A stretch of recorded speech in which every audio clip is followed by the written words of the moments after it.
right. Glad that you're all here. So yeah, my talk is going to be about when to use machine learning. First, something about myself. Who am I? I've studied method and statistics, a research master, and during that time I got really interested in machine learning. So even though I was focusing on statistics in my study, I was really interested in artificial intelligence. So I'm also an Intel AI innovator. What I love is open source innovation and particularly human-machine interaction. So how can computers help empower people? Yeah, I want to thank Jibes for enabling me to speak here today. I'm a senior data scientist there. I've been working there for almost 4 years at 15 different companies. Jibes itself has 35 data scientists. And in my 4 years, I've worked on blockchain, a social robot from which you can see the picture, natural language processing, for example, chatbots, or analyzing the news like Reddit or Twitter, and a lot of purely machine learning predictive yeah, kind of projects. So usually I say something about the open source projects that I've done, but I want to keep them for the talk actually. So I don't know if anyone's familiar with the Gartner's Hype Cycle. It's an interesting one to follow because yeah, they're discussing which thing, like where are things in the trends with tech. And this is where you can find me. So I like to do these kind of innovation topics. And yeah, I also have GitHub. And so yeah, you can already have a look there. So today, I want to first try to explain what machine learning exactly is. And then not from like formulas perspective, but like just to give you an intuition. So no formulas. And afterwards, I will tell you when to use machine learning because it's not, you should not always use it. Like that's a spoiler. Yeah, I'm sure that a lot of you already have ideas what it might be or have applied it. You know, clone some GitHub code or and then just run some example code, or maybe a bit further than that. But yeah, I hope something of this will be inspiring to you. So let's start with what it is. So this is an example where we have like the simplest possible data. It's kind of sociology data. That was ironically my major. So I guess, does anyone want to guess what the number should be there, or like what would we predict as people here? 60,000? Yeah, I think that it's pretty clear to see immediately. Like that's what we would think, and well, so yeah. That's indeed like what what you would like a computer also to predict, right? I mean, we have this intuition, but how can a computer learn that? So you want a computer to be able to generalize from the examples. So it would, for example, learn on the first 3 examples and be able to generalize to other examples that it hasn't seen before. So in this example, you would train on the first 3 and you would hope that it can predict the other 2, right? So let's say this is your whole data set. You're going to split it up, and then you would learn on one part and validate your model on the other part. And actually, I wanted to show you this also, the example in Python code. Let's see how the switching is going.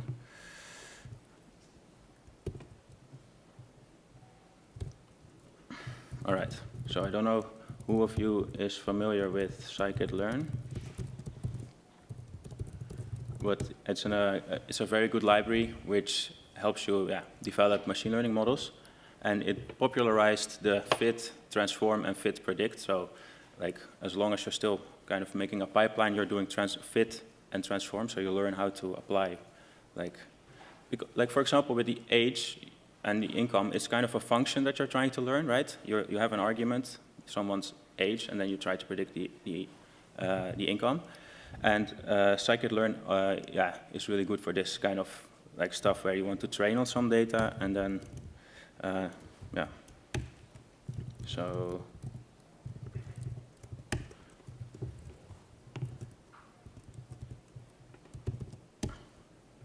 I don't know if it's readable. I guess I'll zoom in a bit. So let's first then create some data.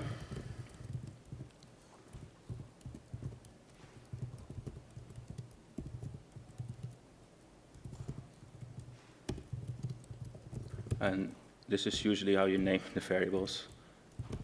So the x is what goes in, and y is what you want to predict. Sorry? All right, thanks. So, can evaluate it.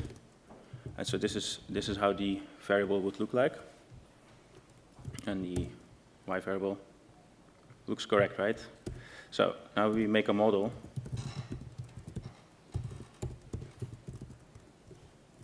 And the idea is that you fit it on the data.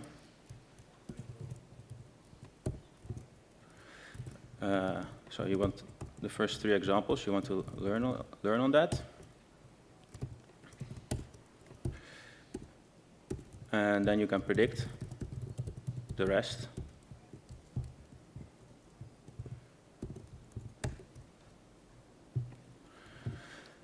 So yeah, what you can see here is you're using the first 3 examples, then you're predicting the last one. So yeah, this is like a way to learn a linear relationship. But the interesting thing is that in machine learning, there are a lot of different ways that you can have a model. And this is the simplest variation where, you know, like numerical data. And you will, basically any model will have some kind of special like features that it learns, some parameters that's the thing that you're trying to learn. So here you can see that the value is 1,000, which means if you multiply the age by 1,000, you'll get income. All right.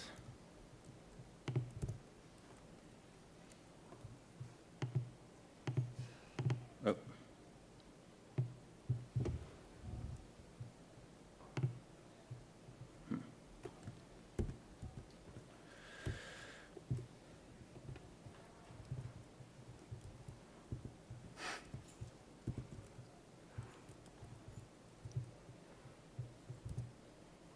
All right. So actually, the interesting thing is, of course, what would it do for numbers that it hasn't seen? And in this case, it will, yeah, if you say 70, it will predict 70,000, obviously. Okay, so this was a numerical example. Now, kind of an idea of like decision trees, which you can draw always like if this, then that. And there's 2 things here. Like this makes it so that you can have nonlinear kind of like transformations or predictions. And in the end, you're predicting your yes or no. That's like not a numerical value, so that's also possible. And another example is of those is predicting spam. So, hi John, how are you? We would say that that's not spam, and link for free, that might be spam. Unless your name is John, then probably also the first one is spam. Yeah. So rather than, like, what could we use machine learning for? Rather than write a lot of if-else statements, you can learn logic based on the existing input-output examples. So the steps here are, like, find a problem, do some pre-processing. In our example, we didn't have to do any. Find a model that works, and then use this best model in production. So now I want to bring your attention to the following: the significance of machine learning. I don't know if you guys know Venn diagrams, but you know this is how machine learning is, you know, or actually, I think it's more like this. Like machine learning is just a small part in this, right? You want to automate some process, and machine learning can be part of that. So now it's time to go to the examples.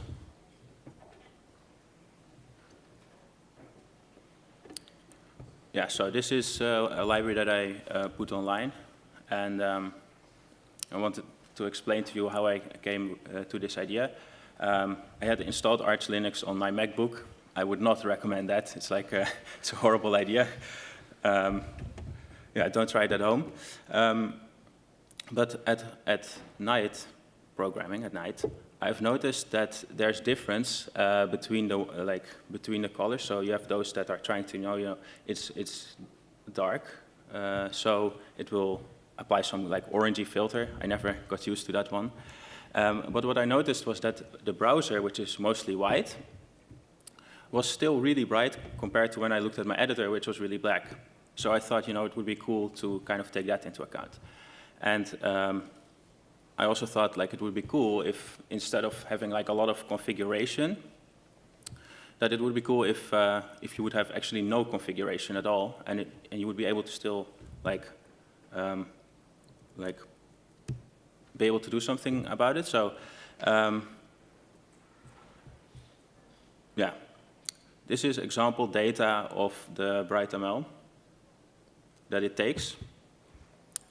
And maybe it's fun to show it. I'm not really happy about switching because it's a bit slow, but so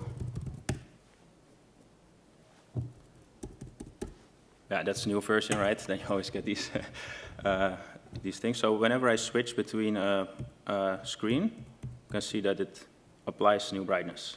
Like at the, for example, the last one is 73. And going back to, I don't know if it's visible on this screen, I guess not. Now it starts doing it. Okay, well,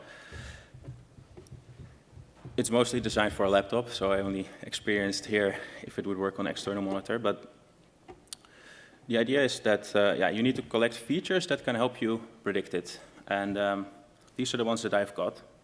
So you see here the new brightness. That's like when I'm raising the brightness on my computer, it changes this value. It's a file actually on your computer, and that changes.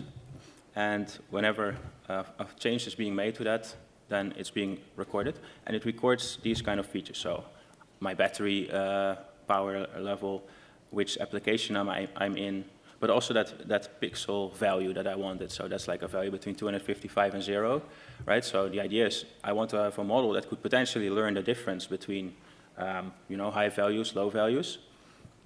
And maybe the time is important, right? Maybe location. And last one, ambient light. That's like the sensor in your laptop. That's also a useful feature here, of course, because yeah, that already does some kind of like, are we in the dark or not? So I had a question, like, does anyone else have ideas, like what you would want to use as input here? Well, I guess I got quite some here, but yeah, you can. Yeah, I actually found out one more yesterday, which was when I was boarding the plane and I couldn't charge my laptop anymore. I know it has a bad battery because I'm running Arch Linux on a MacBook, which you shouldn't do. So I would have only like 45 minutes battery or something. And even though my battery was completely full, I still wouldn't want my brightness to be full. But from the model's perspective, it's going to be like, yeah, no problem with battery. Let's just, let's just do full brightness because it's day. So, yeah, it's a bit a contradictory example, right? And as a person, you would be able to, you can learn it, but it's not going to generalize. Because when I'm ever going to be again in that situation, it's going to be so rare. And this is one of the main problems with machine learning, these kind of rare situations. So yeah, the main takeaway here, actually, I didn't mention it yet, but the cool thing about it is I don't have to do anything other than just change the brightness like normal. And over time, I should just notice that I need to change it less and less, right? So that's really the cool part. You don't have to do this whole process of collecting data and whatever. I want to change it. It will work for that time. You go to a different situation. So it's zero config, well, it's still personalized. And I think that's really cool about it. But the thing is still you have to think about like which features are available and which do I want to use. But hopefully, this would allow people to create their own brightness setting without too much effort. And brings me to my next one, which is another library. So it uses a Wi-Fi signal to detect where you are. And here we go. Let's do it here. EuroPython FIN3.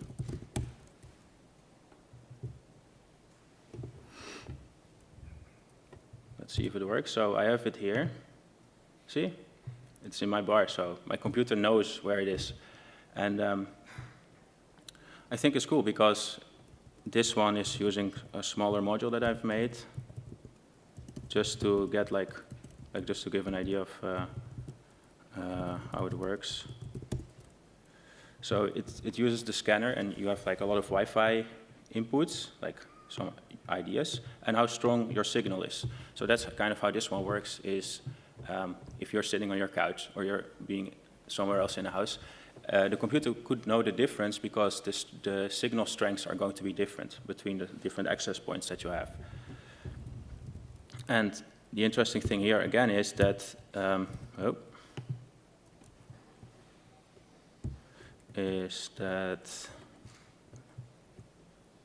don't take pictures when there's an empty slide.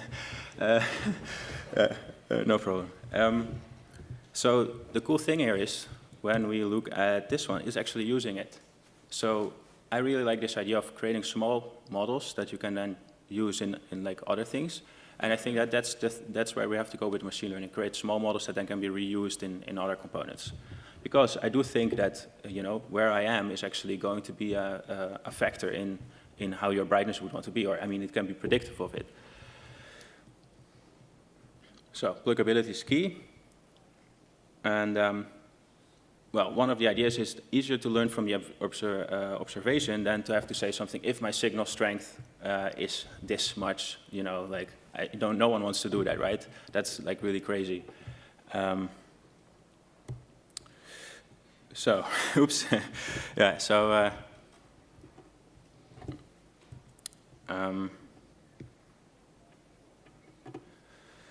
yeah, so I've told you how to solve some kind of X to Y problems, right?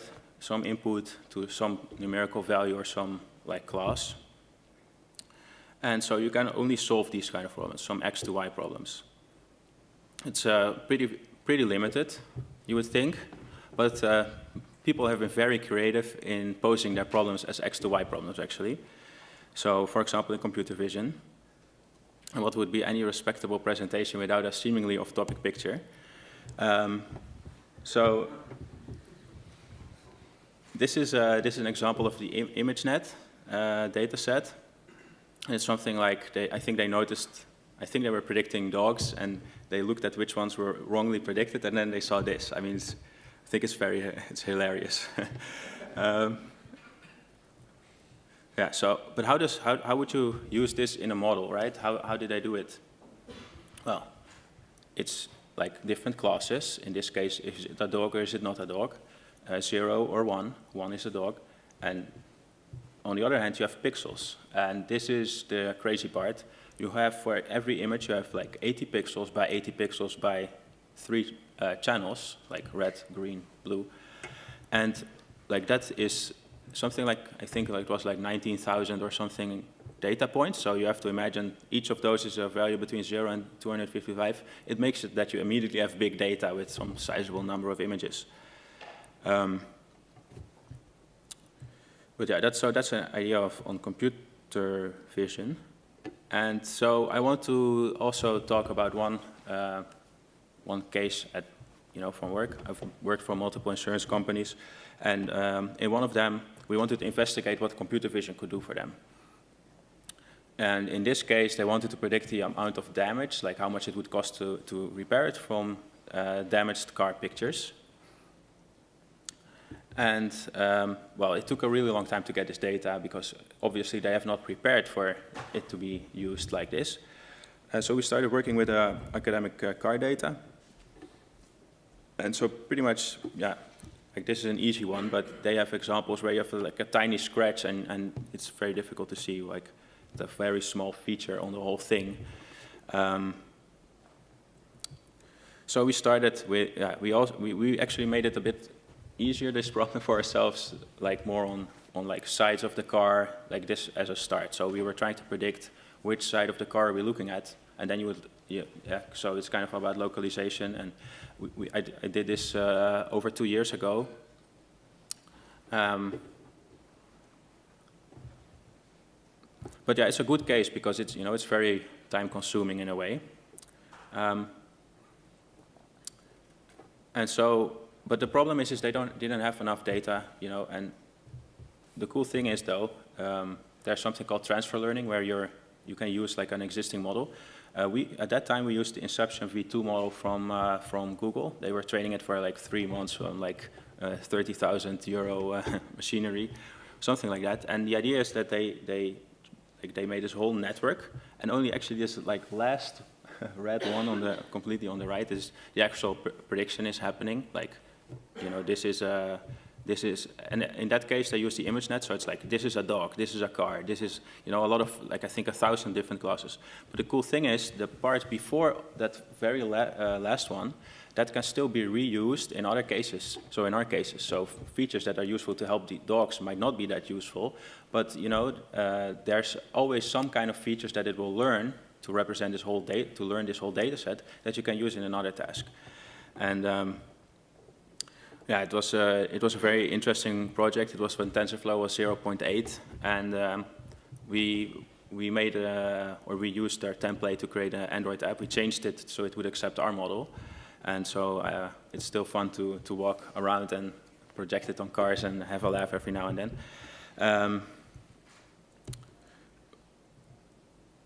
Yeah, so what is typical in an insurance company is like they have strict rules already in place.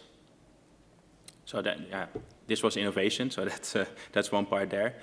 Transfer learning can certainly help, but like image data, it's a very difficult one. And I think I missed this point earlier. We advised them not to continue on this one because it was not their core business, this car. Like that was just one of their things. Like we're a very broad insurance company, and we advised against going forward with this because it's just not their main, like their core thing, and it would be very expensive to get to label all their data and like that. So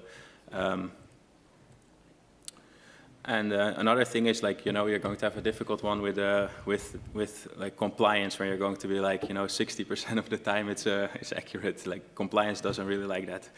So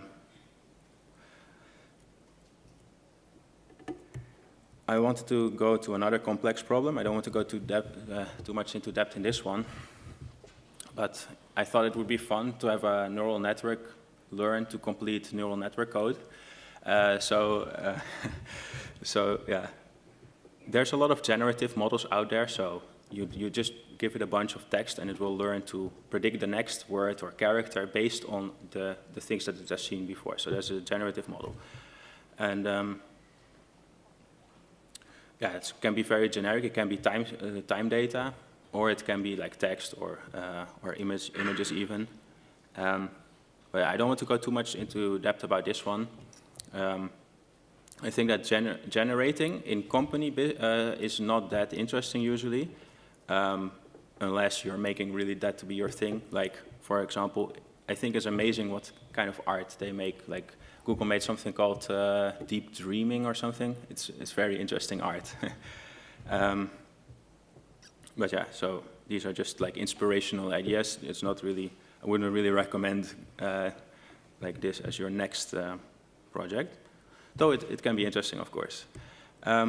So next one, I don't know who here has cryptocurrency at the moment. Okay, everyone sold it off already, right? Yeah, so this is actually my only personal closed source code.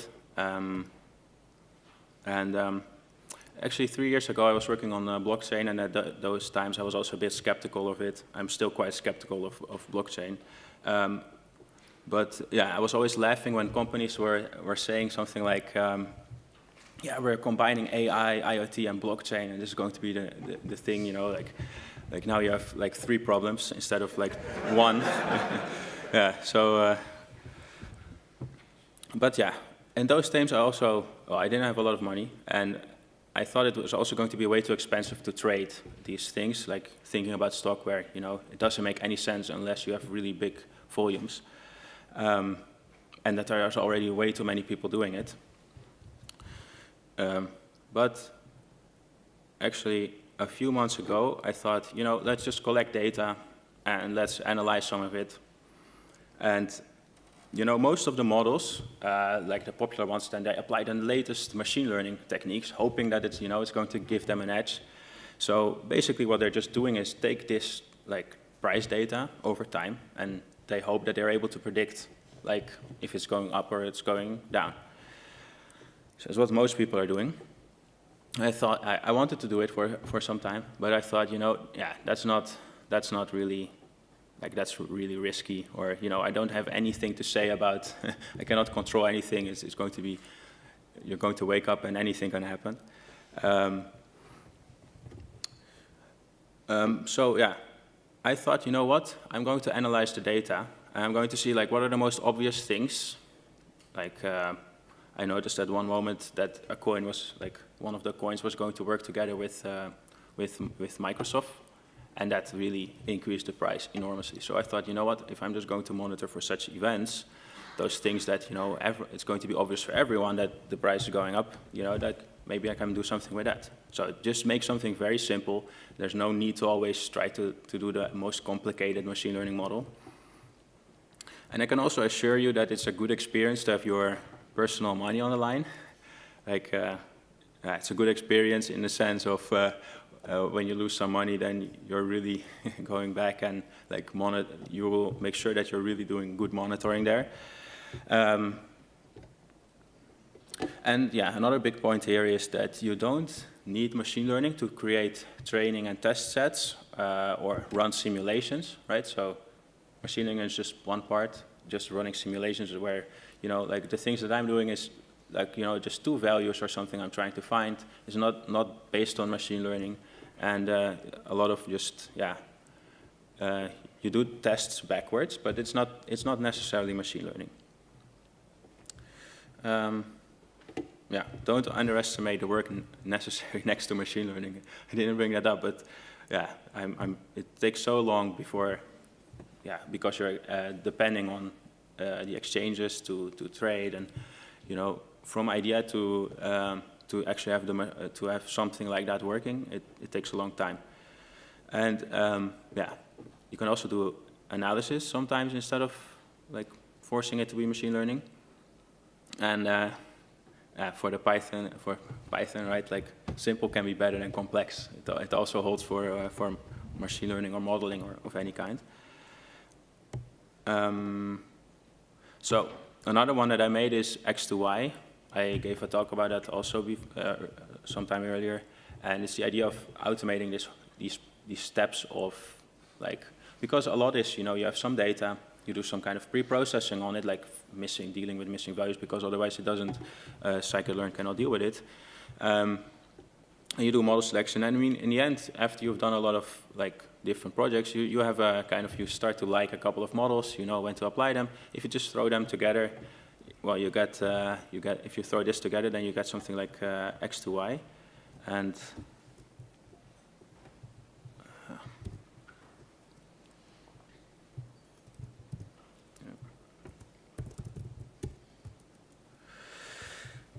so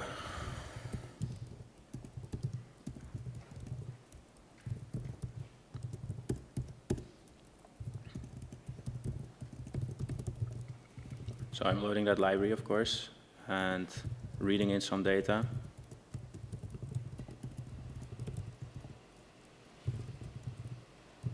I think it's this. So that looks like this. Yep. It's actually my favorite data set, to be honest. It's like who survived the Titanic. They collected that, and so you can say something about, like,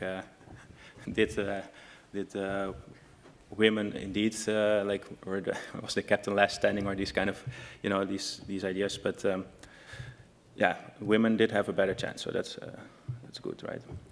I'm thinking that we don't have the most time anymore, but let's see how far we get. So I'm going to get you the data again. Survived. So that's like 1 is survival, 0 is not survived. And we have to remove this, like,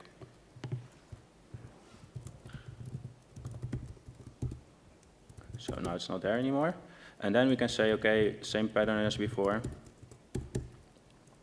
Except now we're, like, this is kind of messy data. There's missing values, there's text and whatever, and scikit-learn cannot deal with that. So the idea was, you know, let's just do something that's very simple. There's also, it's similar to the example code, but what you can say is, like, let's fit on half of the data. That's, for people that don't know, like, that's how you can get half. It's a simplification. So now it's training. And then you can use it to predict.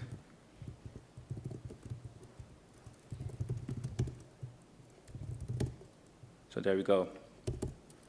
Then you can compare if the predictions are actually equal to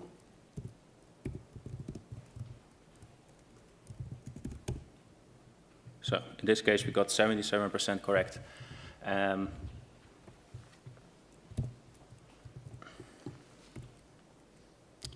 Skipped over those, okay. Yeah, so the idea here is that, you know, you have image data, time series, text data, and, you know, there's so much that you have to do, like pre-processing if you just start again. It's nice to kind of bundle things, and this is kind of the thing that I also would recommend to companies. Make like this kind of a platform that does this kind of pre-processing for your common things, right? If you're concerned with churn, then make sure that your, like, the main things that can be predictors of that are actually going to be there. Take already care of pre-processing, cross-validation, and like what is going wrong with my data. You can do that all, and yeah, deal with your core domain features. And I mean, only the final step is actually the models. So, you know, like, just bundle it, and if you can make quick iterations, like that's going to help you, like, in a company. So then you can see, okay, we're missing data, or let's add this data, and it will be very quick. So it's important. But then, of course, there's always production. So I mean, that's like a next step there. So that always takes more time, like compliance, like proper development cycle. So make sure that you all have that as well. Okay, so gave a lot of. I threw a lot your way. Let's wrap it up. In the end, machine learning is just a tool, but it can be really powerful in the right circumstances, like learning this kind of function between your input and something that you want to predict. But it's not more than that, right? So it's not like that's, some people don't really understand that. They think everything is going to be automatic with machine learning. You have to do a lot of work around it.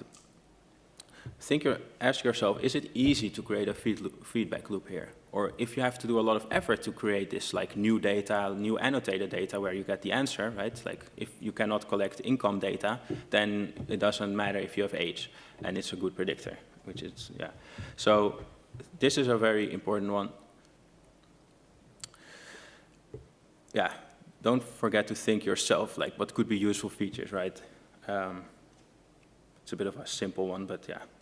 Also, I think pluggability is key. Don't try to solve everything in one model. Make different models and spread out the problem.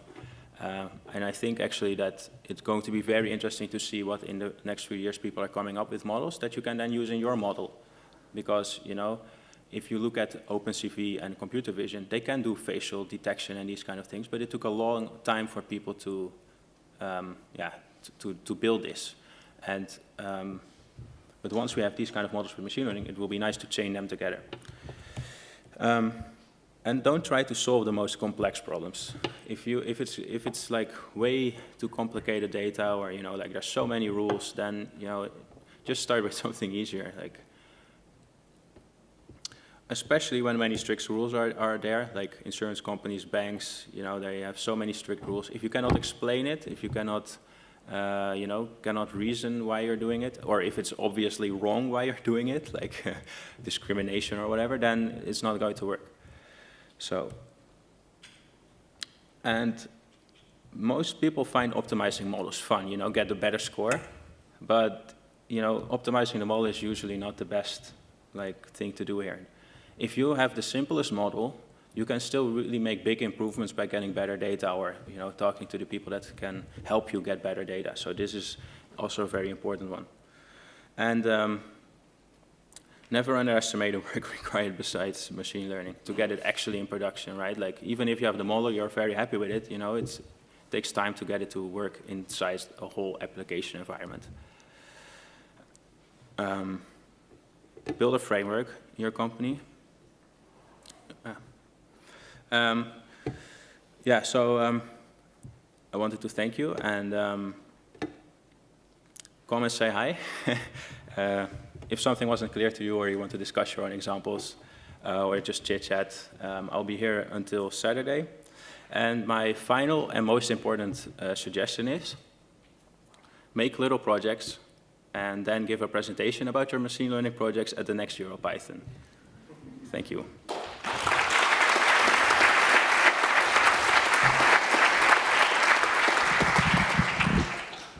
Thanks very much. We have a few minutes for questions if anyone has any.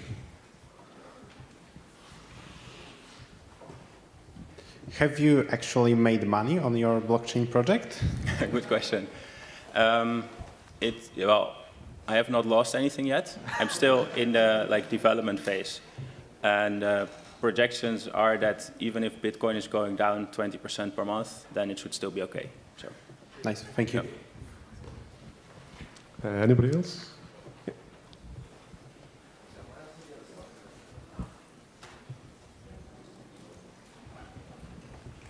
There are some cases where pluggability could hurt performance. For example, in the lightness prediction model you were showing, suppose there are two places that are close by to each other, but you would want very different brightness values for those.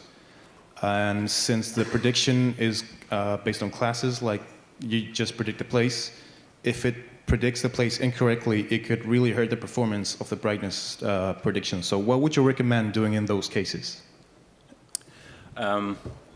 Well, yeah, it's a good question.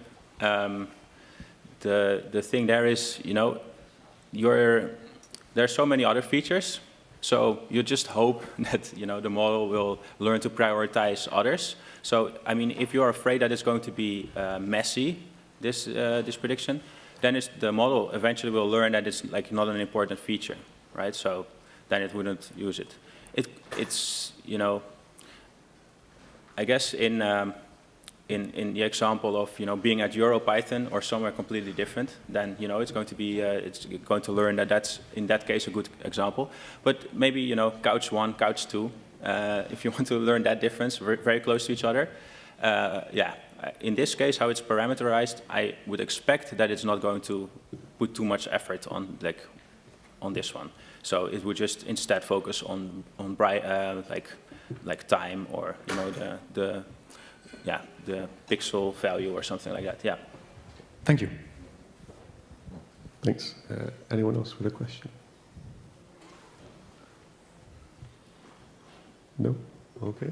Okay, well, the next talk is in here at 12:10. Can I say thank you again to our speaker?